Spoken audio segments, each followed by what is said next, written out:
Welcome, Bananiac, to Raw and Cooked Vegan. Cool. Thanks for having me. Good to have you. Good to have you. So tell me a little bit about diet as you were growing up and fitness, how your family was oriented toward that. Yeah. So I grew up on a diet that was the farthest thing from vegan. My background is Greek, so I used to live there for about 3 or 4 years, my early childhood, and would just go back and forth during the summers as vacationing. So I grew up on a modern Greek diet, nothing like how it used to be. Now it's just heavy packed on the meat.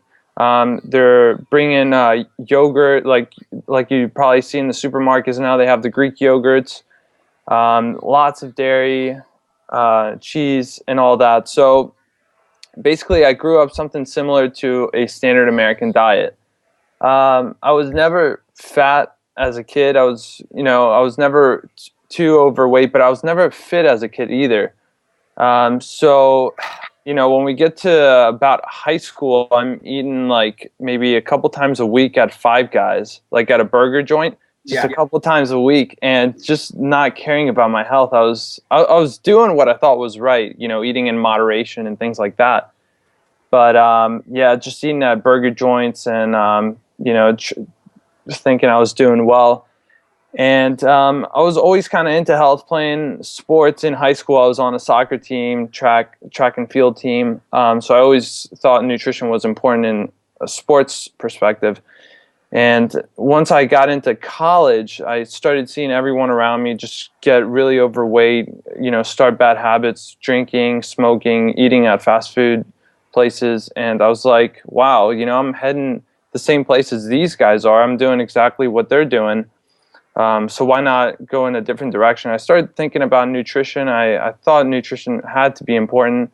So I started cleaning out my diet a little bit. I started eating more organic, started eliminating processed foods. And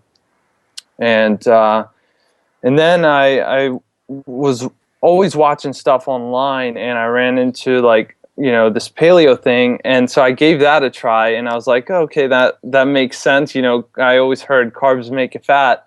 Tino, let me ask you for a sec. This kind of started to shift in like freshman year in college? Yeah, about freshman year, I'd say. Okay.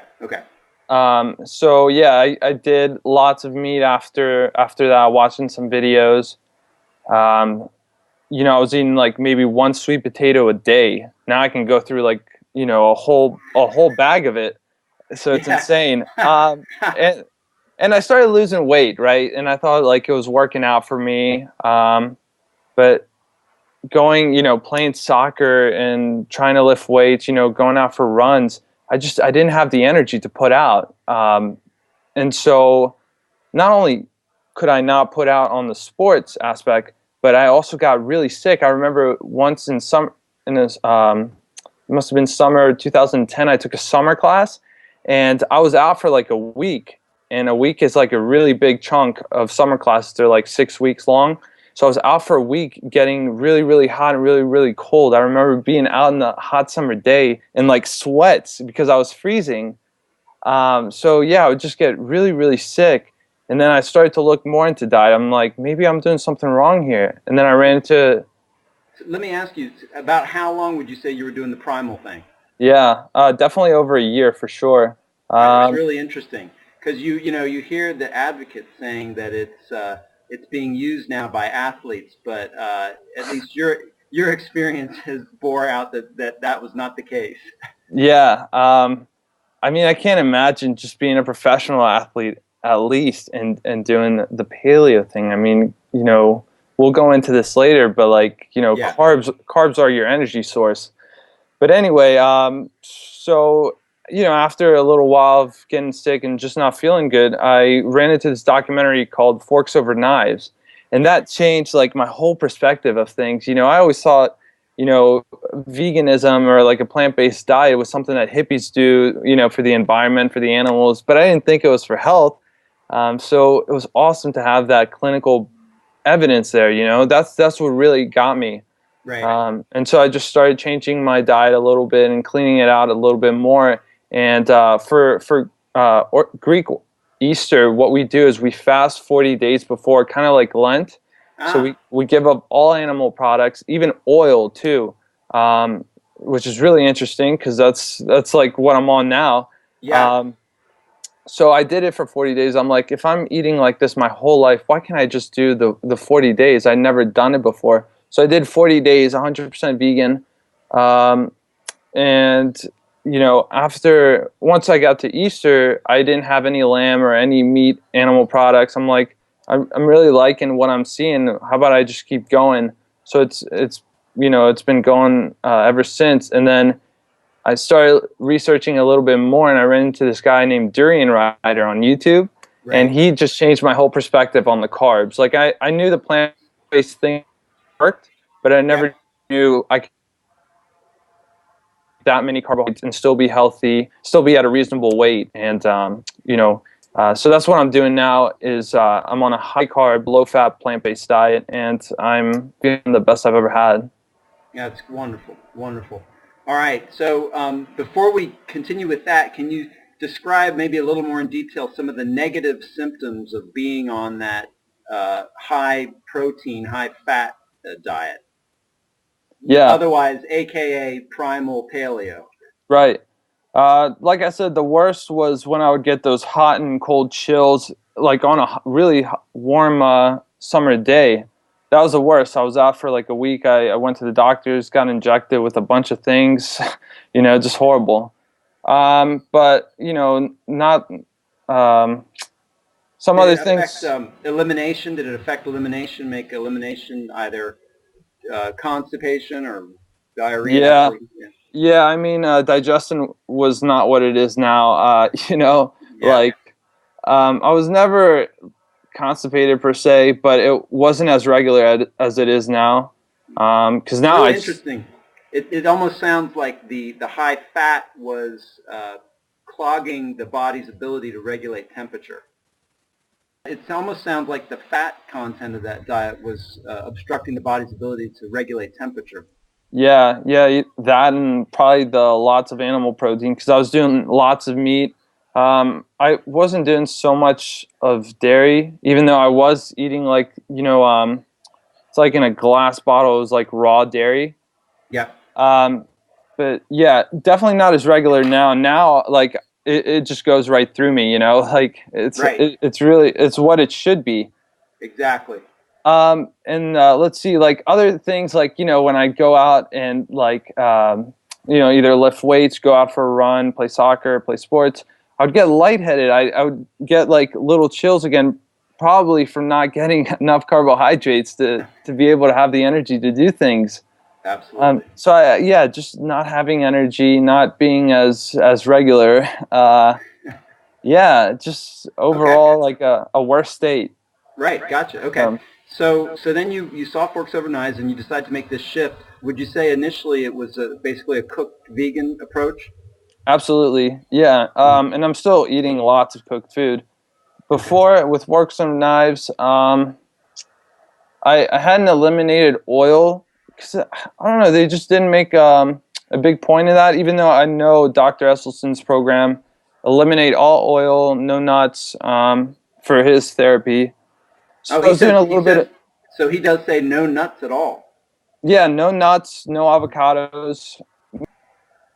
Eliminating them for treatment for heart disease. Yeah, so I was doing all that stuff. I mean, I wasn't like sick with heart disease, so I was still including oil. But I guess it wasn't until I found Durian Rider's videos that like put an emphasis on the carbs, like lower fat percentage, and so I did. I eliminated oil probably when I saw his videos, and I feel a lot better. Oil definitely slows you down.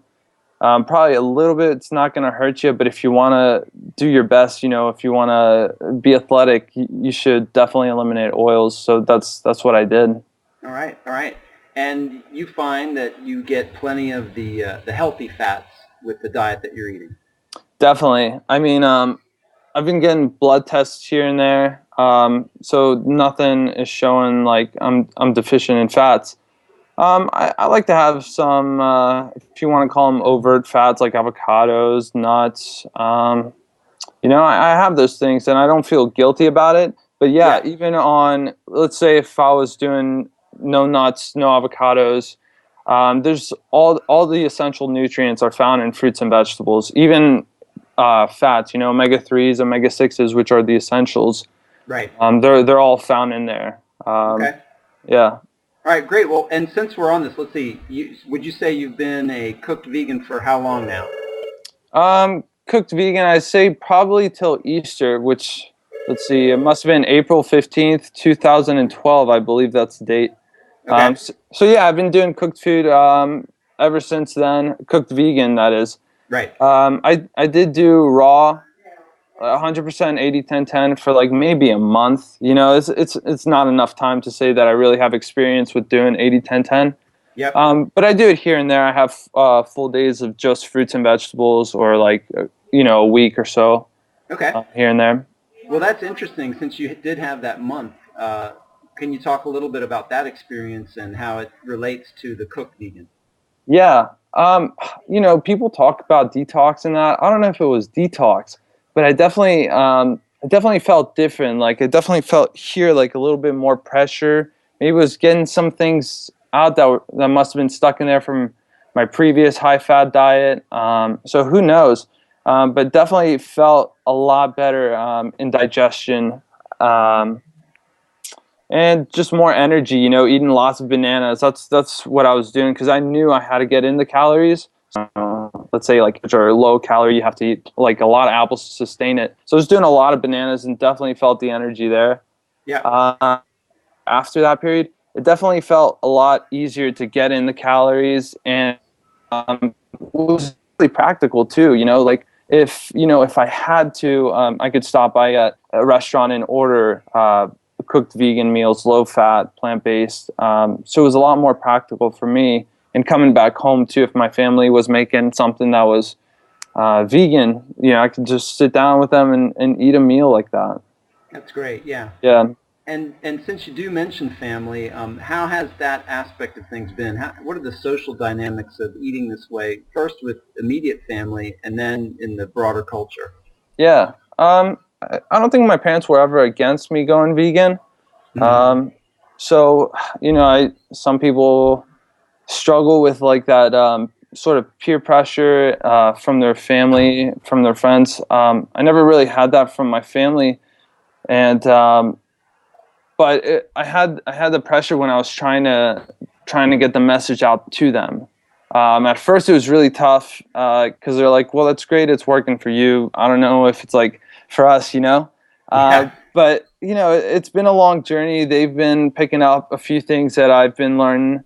So they're almost vegan. My brother's 100% vegan, and my parents are like almost 100% vegan.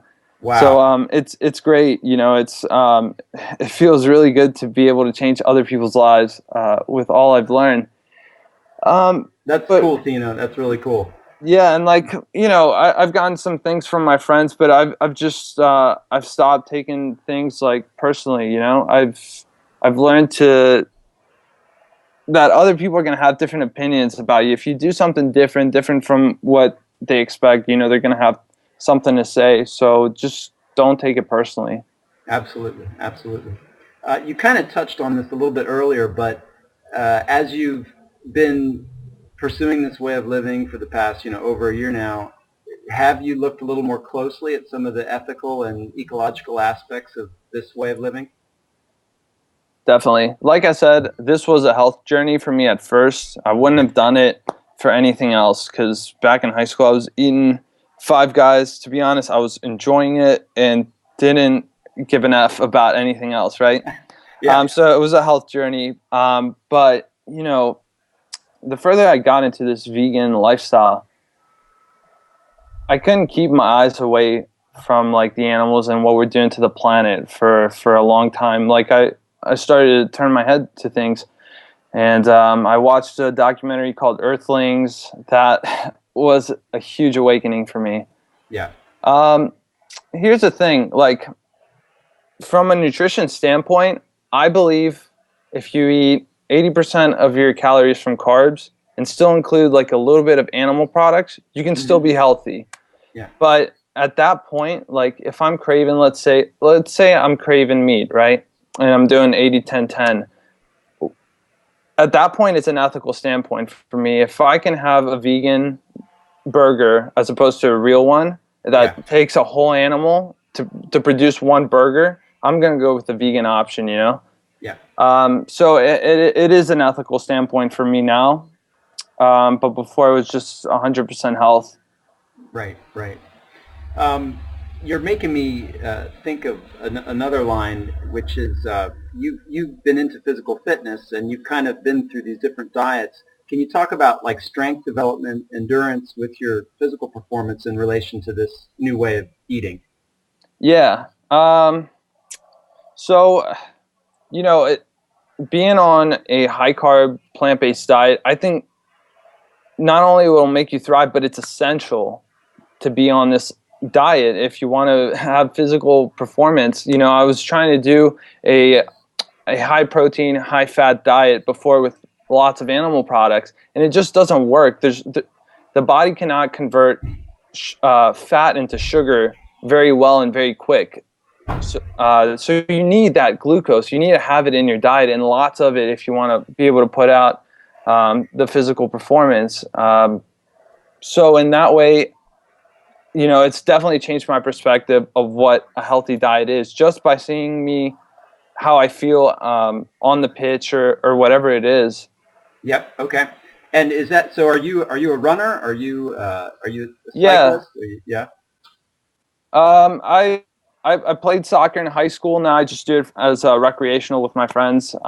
Yeah. But yeah, I got into cycling because Durian Rider really got me into it after watching all of his videos. So I picked up a road bike, and I really enjoyed that. My dad used to do it professionally in Greece before, so I've gotten him back into it too. He's got a road bike, and we both go out riding, and it's awesome. That's so cool, Tino. That's so cool. So, what position did you play in soccer? Yeah, so I played a lot of positions. I just loved being out on the pitch. I can play anything. During high school on my varsity team, I played. It was like we had a diamond defense, so I was on top of the diamond. I think it was called stopper. Okay. But I enjoy like the midfield area. So I was kind of like in the back section of the midfield. Yeah. Yeah. So almost like what they used to call a halfback, but it sounds more variable. Yeah. Yeah. All right. Let me go through a couple of nutrients, and you give me your take on them. The first is B12. Yeah. So with B12, that was the one that almost sent me back, not to my old diet, but incorporating animal products. I was doing my research, and apparently there's no B12 in plant-based foods.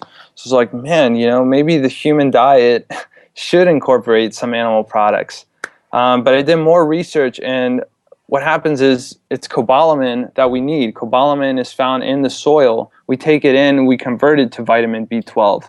And so if animals have it, how do they get it, you know? And it's from the soil. It would be on our fruits and vegetables. So I'm vegan still because I've learned how important it is to do your research, you know, and not just, you know, take others' information. So with B12, right now I'm not supplementing it.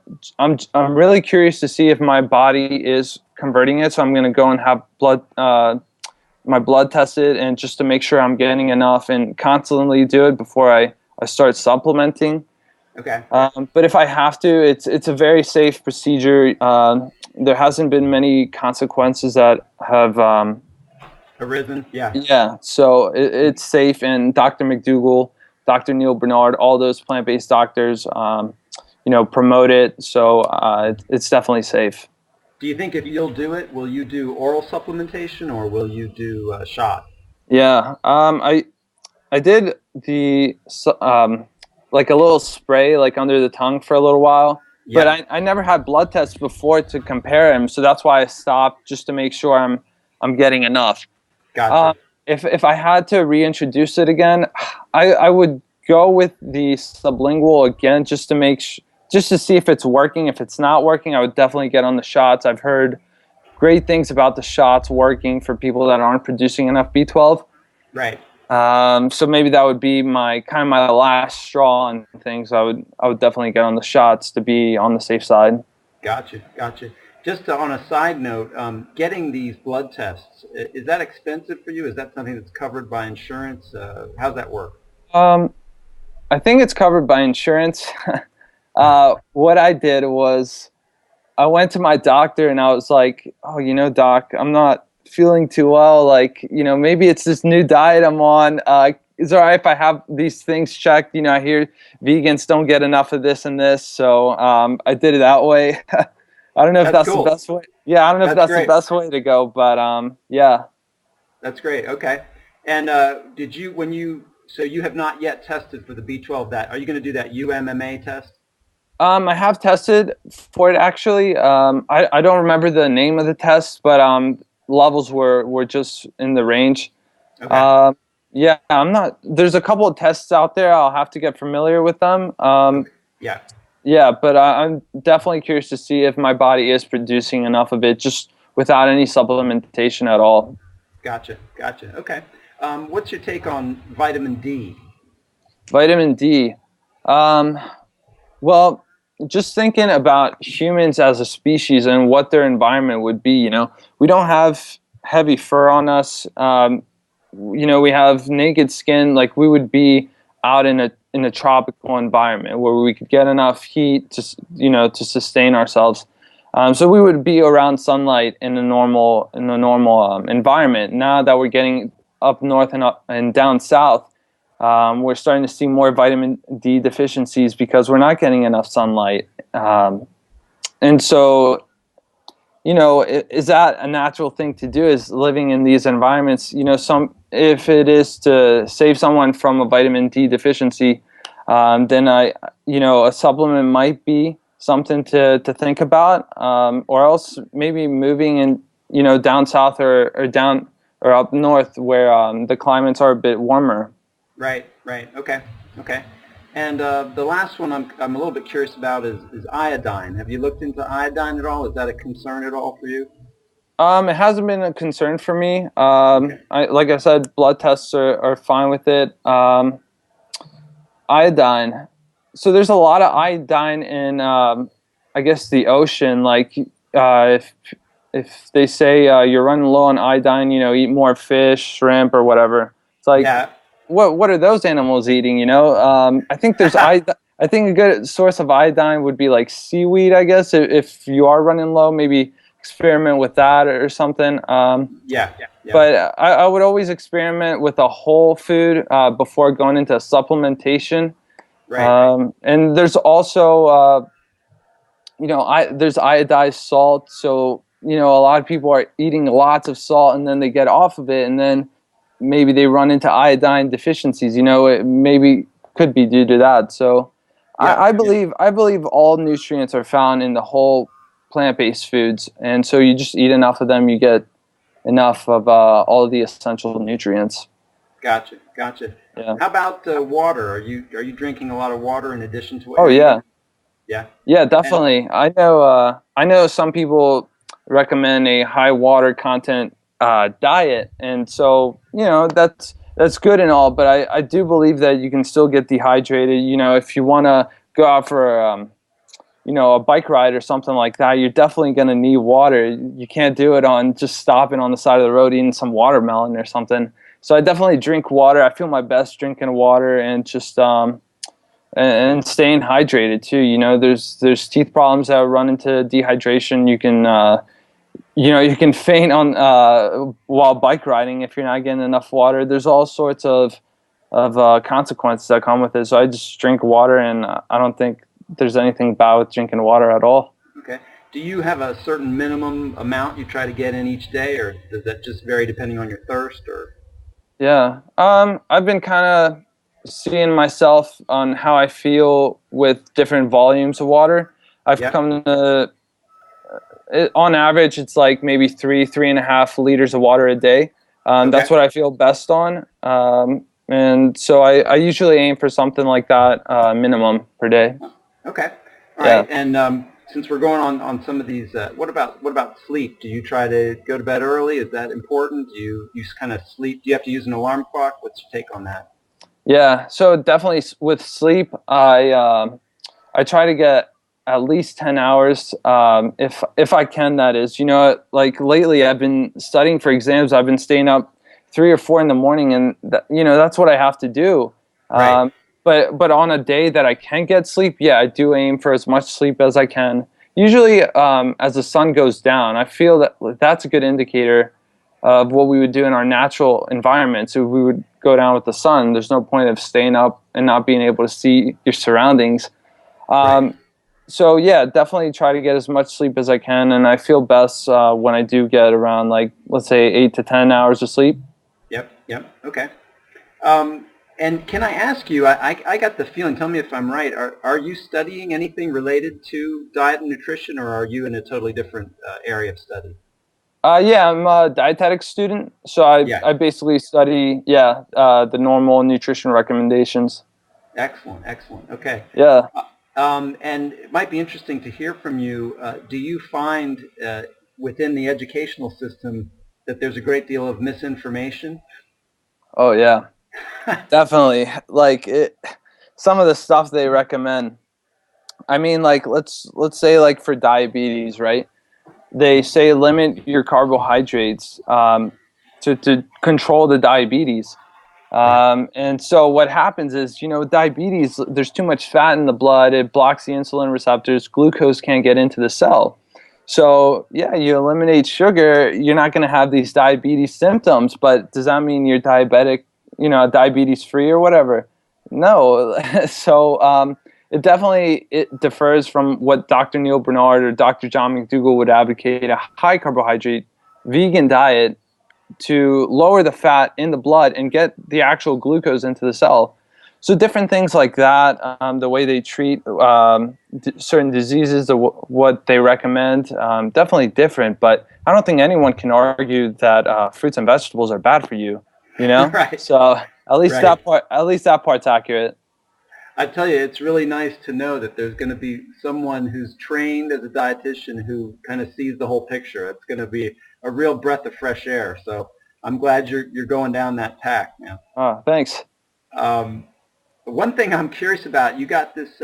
Tell me how you got that interview with Dr. Esselstyn. That was a coup, man. Did you just send him an email and say, "Hey, man, I want to interview"? How'd you do that? Well, I actually haven't gotten an interview with Dr. Esselstyn yet. I've had his son, though, Rip. I Okay. have Dr. McDougall, Dr. Campbell, Dr. Greger. Yeah, so I've gotten some pretty good interviews, if I must say. And you're doing a fine job yourself. You're getting a couple good names there too. A lot of people ask me how I'm getting all these interviews. Basically, I just ask. Yeah. I go on their website, I go on their emails and just ask them. And these people are so passionate about just getting the message out there. They're definitely going to agree to do the interview with you and help people out. That's great. Yeah, so just reach out to people. Did you? Let me ask you. Did you have to ask some of them more than once, or did you get Um, a I, I response? I got a really good response from Dr. McDougall. As soon as I sent him the email, he was like, "You name me the time and the date, and let's do it." That's great. That's great. Yeah. So I went a bit back and forth, scheduling certain dates. These people are really, really busy. Yeah. But eventually, we find something that works and we just do it. That's great. That's great.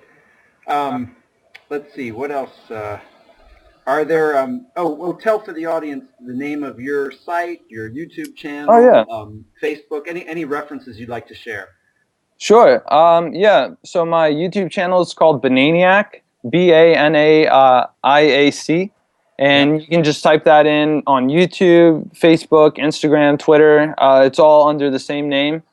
And like I said, I have a bunch of awesome interviews that you guys can check out. And why I think interviews are so great is because you get that person to give their experience and their thoughts on things, and just get more opinions out there and more experiences. And I feel like that's one of the best ways that we can learn is from each other.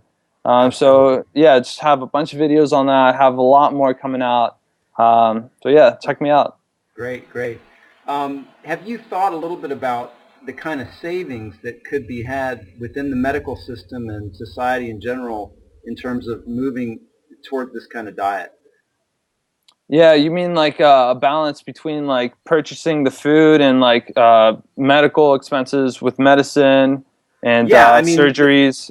yeah, there's a tremendous lost productivity. There's the Yeah, cost to society for having these curable. Well, they wouldn't be diseases if people were eating the right way. Yeah. yeah, yeah. I mean, that's a good point. Is because some people, they're like, well, that's a really expensive. It's expensive to get organic, or it's expensive to live on a vegan diet. You're gonna pay it off one way or the other. You're gonna pay it off either later in life with a heart surgery or some sort of medical procedure, or you can act now and get on a healthy plant-based diet. And if you're spending your money out on retail stores like I used to go out every weekend and buy clothes and other stuff that I didn't need. I was doing it to impress other people. And so if you can't cut back on those worthless expenses, and do something that's worthwhile to you, your health is your greatest asset. So, that's where you got to spend your money, or else you're going to pay one way or the other. Right, right. All right. Well, Tino, I really appreciate your time. And is there anything else you'd like to add, like for folks that are maybe coming to this for the first time, or maybe just the raw food or the cooked vegan community in general? Any points you'd like to highlight? Yeah, definitely. Like I said, your health is your greatest asset. This is so important because if you're unhealthy, you're not going to be able to interact with those around you, your loved ones, and that's what life is all about is being there for each other. And so if you don't have your health, you don't have anything. And so definitely think about getting on the plant-based lifestyle if you haven't already. Watch documentaries like Forks Over Knives. Watch Earthlings. Watch there's so many documentaries out there. Read books like The China Study, Dr. Esselstyn's program for prevent and reverse heart disease, and Dr. Neil Bernard's what is it called? Reversing diabetes, right? Yep, And the starch yep. solution, things like that. Just educate yourself as much as you can on this diet. This is working and it's getting people healthy again. Right. So yeah, just do your research and feel free to contact me on any of the social media platforms, and I'd love to point you in the right direction. All right. Tino, thank you very much. Yeah, definitely. Thank you, Paul. It was good to All meet right. you, man. Yeah, it was a pleasure. It's a pleasure. So take Hey, care of yourself. All right.